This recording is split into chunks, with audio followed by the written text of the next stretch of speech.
Before we dive into this story, don't forget to like, share, and subscribe to our YouTube channel. And let me know in the comments where you're watching from. Years had passed since my parents' divorce, and the house had been silent ever since. I could still hear the yelling, the icy stillness that followed, and my mother's quick departure. The formerly bustling house now seemed like a lifeless shell. Since my dad was usually on the move for business, I spent a lot of time with my stepmother, Megan. Everyone said she should have left my dad years ago, but she persisted. Despite being 63 years old, Megan had an air of subtle confidence that Drew and I found endearing. I don't know when my feelings for her started to change. Maybe it was on those endless summer nights when my dad was gone for work again and we'd sit on the porch and chat about anything and everything. As the sun went down, it was easier to open up to her than anyone else. But this summer, something was different. I couldn't stop staring at her beautiful face. There was an unspoken tension between us, which neither of us acknowledged, but both felt one evening as the heat of the day finally subsided and a soft breeze blew through the open windows. Her laughter tightened my chest, and even her smile could send my thoughts soaring into inappropriate territory. Our journey led us to the living room. Sitting on the sofa with a book in her hands and her reading glasses carefully positioned on the point of her nose, Megan murmured, "You've been quiet lately." I was across from her, pretending to watch TV, but my mind was elsewhere. Low voice, she seemed to know exactly what was going through my head, but she refrained from asking direct questions, so I gulped. I didn't know how to react, and she wasn't incorrect. I eventually spoke out, averting my eyes from hers, since I had been so buried in my thoughts that I had been afraid to speak up. My stepmother had been a constant in my life, and I felt bad about thinking about things that weren't appropriate. Megan raised her eyes to meet mine, and I could see she was serious. "Anything you wanted to." I sat up in my chair, attempting to dispel the rising heat in my chest and the tightening in my throat. I could feel my resolve waning as my thoughts began to wander into the forbidden territory I had fought so hard to avoid. "You know you can talk to me, right?" Her tone was inviting and gentle, but I couldn't find the words. I shook my head in frustration. The room seemed to shrink as the tension between us grew thicker. Her subtle, empathetic smile sent shivers down my spine. It was as though she had a sneaking suspicion that I was going through something unspoken, and the thought of it filled me with equal parts excitement and fear. I nodded, but instead of speaking, I got to my feet and said something about wanting to get some air before braving the chilly nighttime air outdoors. I went onto the porch and felt the breeze, but it had no effect. To soothe the tempest inside, I slumped against the railing, my gaze fixed on the stars. My thoughts raced, trying to make sense of my conflicting feelings toward my father's wife, who had been a constant presence in my life for as long as I could remember. Despite my knowledge of how wrong it was, I couldn't help but think about her. I was bewildered, caught between my right and wrong feelings, and I hated to admit it, but I was already too late. She had rekindled a long-lost emotion within me. Impactful, perhaps harmful, and certainly genuine. Just as I was about to turn back, I heard the gentle creak of the porch door opening and saw Megan walk out. Even though we remained silent for a time, the weight of our unspoken words weighed heavily on me. Finally, I managed to get my words out in a whisper, but just as I was about to continue, she leaned in close, her look telling it all. Leaned in for a passionate kiss. My breath caught in my throat as a flood of conflicting emotions washed over me, surprise, guilt, and an overwhelming surge of desire. As she pulled back swiftly, her eyes wide with shock at what she had done. It was a brief kiss, but it was accompanied by an unexpected burst of emotion for which neither of us had prepared. Her lips were soft and tentative as if testing the waters. Apologies, but I shouldn't have listened to her quivering voice as she said, "I can't believe what just happened." However, I moved in front of her before she could continue. Moving ahead, widening the gap between us, I had no idea what I was doing, but I refused to let Megan apologize for something that felt so right, no matter how wrong it was. I spoke softly, "We can't," but she stared at me intently as if trying to read my mind. All I could say was that I was confused about how to stop whatever it was that we needed to stop, and her words were weak and her gaze unconvincing. Persisting on my lips, conveying her deep internal conflict, I responded, even though my words sounded hollow. We both sensed that this was only the start of something we couldn't easily escape. tension between us was tangible, and even though we averted our gazes, the air was heavy with unresolved emotions and the silent understanding that this kiss had transformed everything.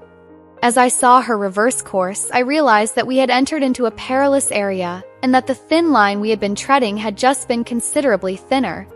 As we stepped inside the home, I couldn't help but ponder the future and our respective strengths in the face of the peaceful darkness, with only the stars to guide us.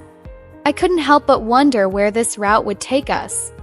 Realizing that nothing would ever be the same again made the recent events hit me like a ton of bricks. I found it quite difficult to focus on anything after that kiss. My mind kept wandering to Megan and the moment on the porch when everything changed. I mentally repeated the scene, hoping for some clarity. If you're still tuned into this video and find the story inspiring, drop a 1 in the comments to let me know you're still with me. I couldn't stop thinking about her. I wanted to talk to her and ask what it meant, but I was afraid of what she might say. Instead, I avoided her, stayed in my room, and made excuses not to be in the same space. Unfortunately, our house wasn't big enough to hide forever, and every time I tried to escape, she would appear in her eyes as if she wanted it just as much as I did. I caught a glimpse of her passing in the hallway, sitting at the kitchen table, brushing her hair by the window. I felt the same rush of emotion, the same pull toward her. One evening, a week after the kiss, I overheard Megan in the garden. She was humming softly to herself, her hands in the soil planting new flowers. I watched her from the window for a few moments, my heart pounding in my chest. I told myself to turn away and leave her alone, but my feet had other plans. Before I knew it, I was standing outside, feeling the cool earth beneath my shoes. She looked up as I approached, her smile warm but hesitant. "Hey, I didn't hear you come out." I apologize if I mumbled anything. "I didn't mean to disturb you." "You are not disturbing me," she replied, her voice becoming some company there. It was again that tension, that unspoken understanding that neither of us dared to name. I moved closer, kneeling beside her, the scent of as I dug in the ground. Couldn't help but look over at her and reminisce about the sensation of her lips on mine, even though the air was thick with the scent of earth and new flowers, along with a little trace of her perfume. With her voice barely audible, Megan stopped, her fingertips resting on the earth as she continued to speak about the previous night. She persisted, her eyes locked on the floor. I was taken aback. I couldn't believe what had happened to me. I was holding my breath, hoping this was the chat I had been anticipating. Nodding to seem unfazed, Oscar said, "Yeah, I get it. It was just a moment." At last, she glanced at me, and my heart plummeted. She gently inquired if it was just a fleeting emotion or something more profound, and I was at a loss for words. I wanted to tell her it was everything, that it was the only thing that had felt real for a long time, but I refrained, shrugging instead. Perhaps we're both simply lonely. Her smile was sad but not quite reaching her eyes. I sensed a deeper meaning underneath her words, however. I could hear the distant chirping of crickets and the stirring of leaves in the evening breeze as a heavy and heated quiet descended between us. My breath came short and my pulse raced as I clenched my jaw. "Megan." My palm found her face, and I held her there for a while, not wanting to let go of this kiss. She leaned in again, her lips touching mine, this time softer and gentler. I could sense the reluctance, doubt, and evident need underlying it all. It wasn't fueled by passion or desire, but by something deeper and more significant. It had been simmering between us for more time than I'd like to admit. As we drew apart, I could see the internal struggle in her eyes. "We shouldn't be doing this," she whispered, but she remained close, her forehead pressing against mine. "This isn't right," I responded, my voice low, but I didn't want to stop. She closed her eyes, and for an instant I worried that she might cry. "Oscar, we need you to find this out before things get out of hand." Nevertheless, she drew back her expression after taking a long breath. Nodding, I admitted that I was at a loss for what to do. I had no idea what figuring it out meant. All I knew was that I didn't want this sensation to go away, regardless of how incorrect it was. While Megan firmly grasped my hand, her expression betraying her desperation, I remained silent. She said, "We must be cautious. Your father cannot know, no one can know." I felt the gravity of her remarks, the truth of what she had spoken as I gripped her hand. In which we engaged, my heart sank. This wasn't a harmless flirtation, it was something sinister with the potential to break our family apart. Despite this, I couldn't let go, not even a little, of this forbidden connection with her. We promised to be careful, but I still didn't know how we could be. I will ensure that he is never informed. I hope Megan spoke softly because if he did, she wouldn't be able to hide her uncertainty, but she nodded anyhow. As the sun dipped below the horizon, casting long shadows across the grass, we sat in silence, holding hands in the garden, feeling the weight of our actions and the unpredictability of what lay ahead. The consequences were obvious, and she didn't need to finish her sentence. Whatever came next, I knew there would be no going back on the days of knowing this wouldn't be easy.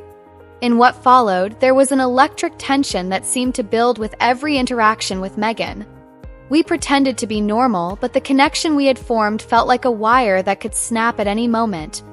I craved those brief moments when we could be alone, even if it was just a brush of her hand against mine or a glance across the room, to escape the constant scrutiny of others.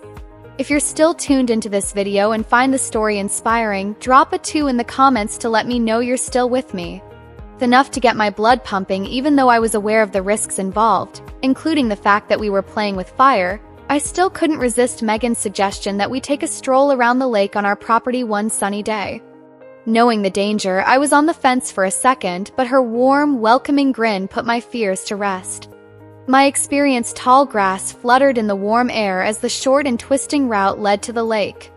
As Megan strolled ahead of me, I observed her locks glistened in the sunshine and her stride was slow and elegant. With a mischievous twinkle in her eye, she asked, "Remember when we used to come here all the time?" I nodded, thinking back to the days when she had first entered our lives, when we would visit the lake for picnics and fishing before things got so complicated. She smiled, her expression hinting at nostalgia. "It does, doesn't it?" We arrived at the lake's edge, and she settled herself on a big, flat rock. Signaling for me to sit down, I drew near enough to feel her warmth without touching her, and the water, serene and reflecting the afternoon sun, provided a little respite from the chaos.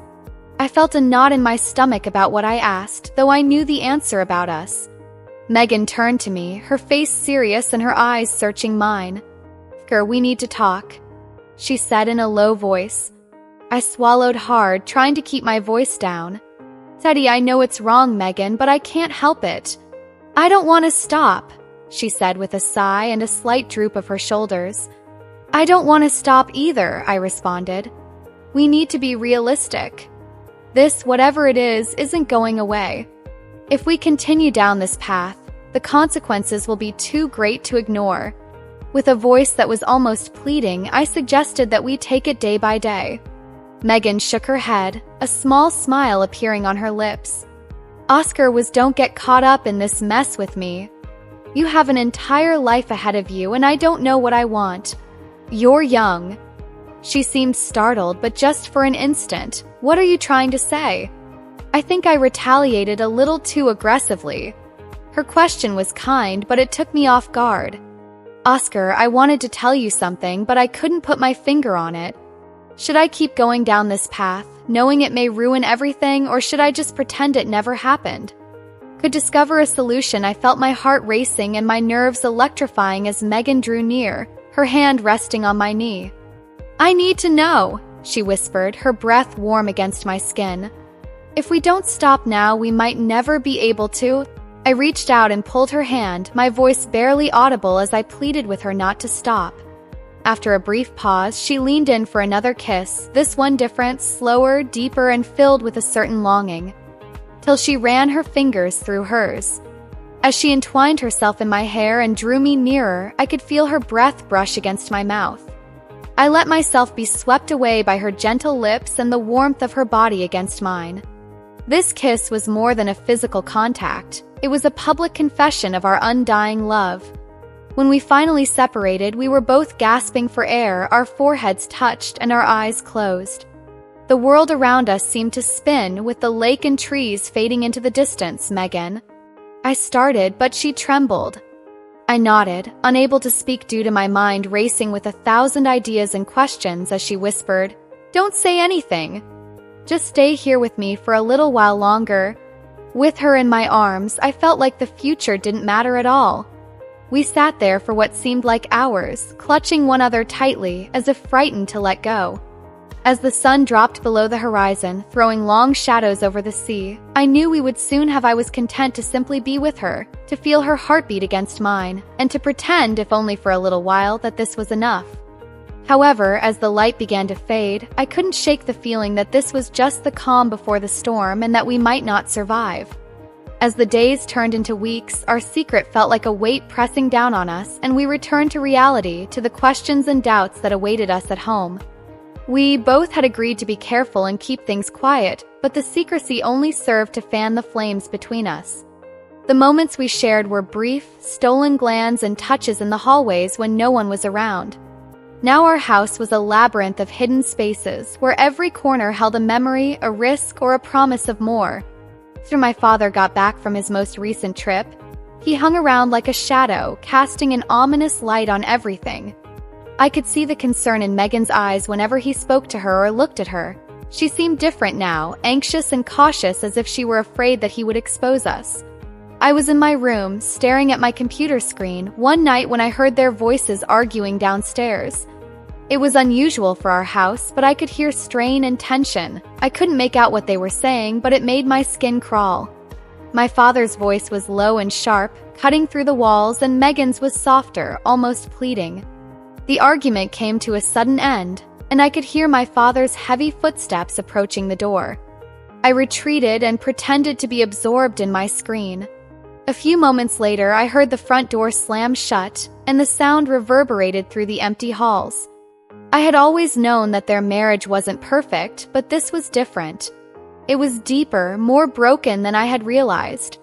I sneaked out of my room and down the stairs in silence after waiting a few seconds.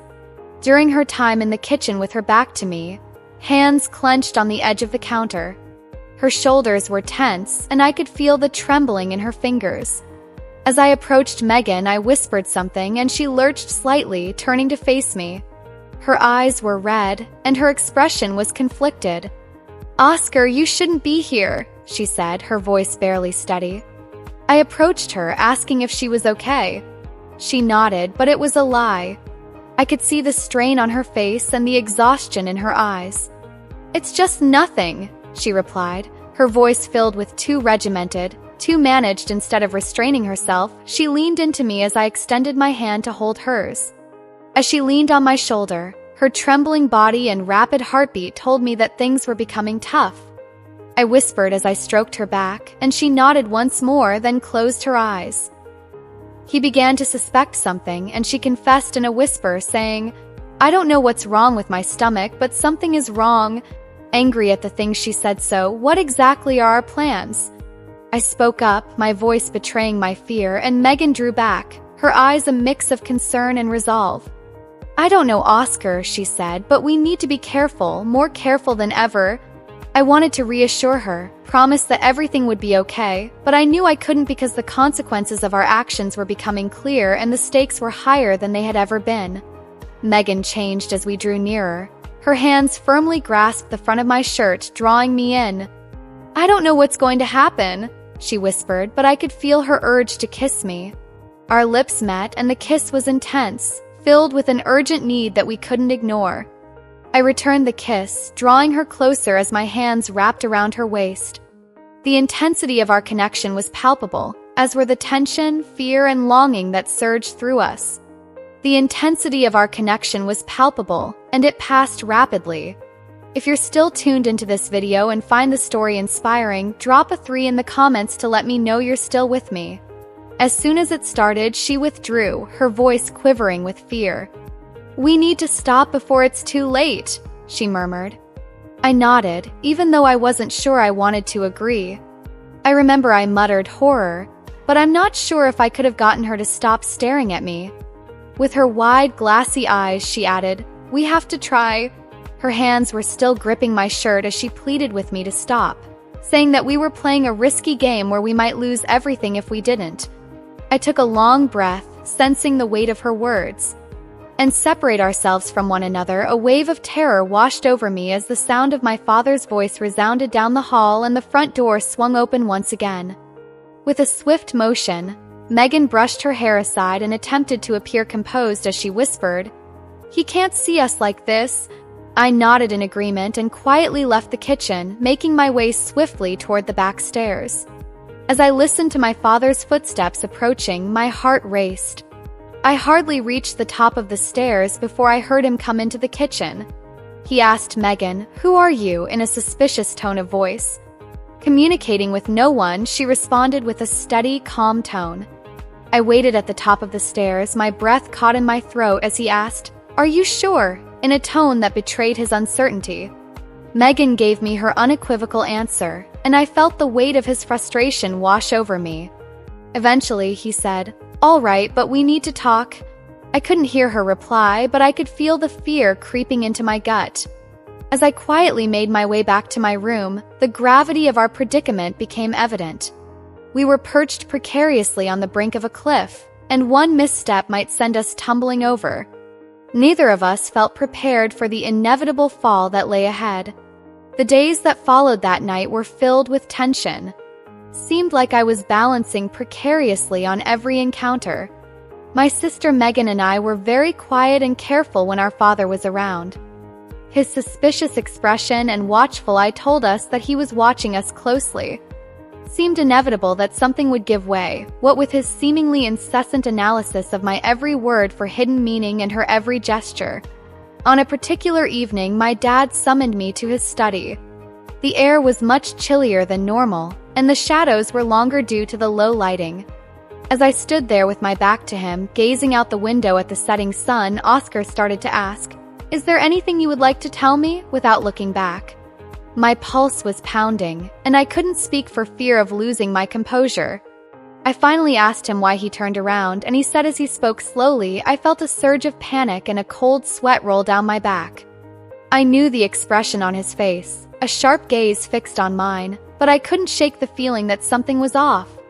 "Between you and Megan," he sighed, a gesture I'd seen him make before when he was angry but trying to keep his cool. "Oscar, I'm curious as to whether he confessed, but I can see that there's a change in the way you two interact when she's near you." Current events. After a long moment of studying me, as if deciding whether to believe me or not, my father nodded slowly, his expression still uncertain. "All right," he said, "but if there is something I need you to tell me, understand," and I nodded in agreement. I turned to leave, but his next words stopped me cold. I felt the weight of deceit settle in my chest as I lay, my mouth dry and nothing was going on. With my heart racing, I hurried out of the room to find Megan, who I needed to inform that my father was watching us and that time was running out. I found her in the garden, her face pale and drawn. As I approached, she glanced up at me and I could see the terror in her eyes. Oscar had warned me that if I was hiding anything, it would come out. I nodded once more and bolted out of there. She nodded, her hands quivering slightly as she wiped them on her apron. I mumbled something urgent, or at least he thinks something. "We must exercise caution." She mumbled something about how she'd been watching me like a hawk, and I asked, "What do we do?" In response, she sighed deeply and said, "I don't know, Oscar." I was unwilling to accept that, so I shook my head and insisted that we simply needed to be more cautious and smart so he wouldn't find out. "Me?" Megan gazed, her eyes betrayed a blend of despair and resignation as she whispered, "Perhaps the only way to save ourselves is to put an end to this, whatever it is."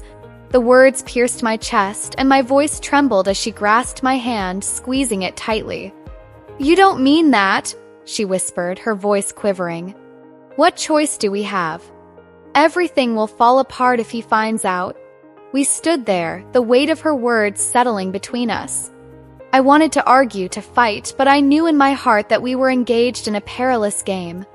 Just as I was about to utter a word, I heard my father's voice, sharp and demanding, yelling out. Big Megan, my father, entered the garden with a hard line on his face, and I felt a wave of panic wash over me. I took Megan by the hand and led her to the back gate where we could hide from him. Through a moment of hesitation, she nodded and followed me. My heart was pounding and my breath was shallow as we slipped out of the garden and into the small grove of trees that bordered the property. Peered about and seemed determined to locate us. However, just as I was about to shout out in terror, he pivoted back toward the house, his voice barely audible as he muttered something under his breath. I gasped for air, realizing I'd been holding my breath for far too long. With wide eyes filled with anxiety, Megan nodded and said, "Oscar, I think it's time for me to leave." I objected, saying, "You can't simply go. Where would you go?" In response, she shook her head and said, "I don't know. I can't remain here. Not like this. It's too potentially harmful." She glanced at me with a pained face, whispering, "I don't want to, but maybe it's the only way to keep you safe. Maybe it's the only way to keep us both safe," and I begged her not to walk away from us. Words sprang out of my mouth before I could stop them, but I wanted to avoid admitting that she was correct. I even urged that we depart together. The horror on Megan's face was palpable as she said, "Oscar, we can't just run away. That won't solve anything. Was about to make things worse, but I love you." I finally broke down and told Megan, "I love you and I don't want to lose you." She cried and whispered, "I love you too. But with everything on the line, love isn't enough." My heart ached as I heard her words, and the reality of our situation crashed down around me. I asked, my voice raw with emotion, "What do we do?" After a long inhalation, Megan steadied herself and said, "We say goodbye." She reached up and cupped my face in her hands. Oscar murmured, "You're strong. Stronger than you think. You'll find a way." I shook my head, refusing to accept the reality that I couldn't. Will we ever see one another again? Tears started to form in my eyes, but I quickly brushed them away. She smiled at me with a sorrowful expression as I inquired, my voice quivering. It would mean the world to me if, eventually, she leaned in for a last kiss, a kiss that would include all the love, sorrow, and longing, even if I had no idea whether she was being truthful when she answered. She muttered, "I have to go," and I nodded, my throat constricted with sorrow, unable to speak. Kiss that had built up between us communicated everything we couldn't put into words. It tasted like farewell. As she drew away, her eyes were filled with tears. I saw her as she pivoted and strode away, her form vanishing into the darkness. After standing in the dark for what seemed like an eternity, listening to nothing but the crickets, leaves rustling in the wind, and my own heart pounding, I finally broke down and cried.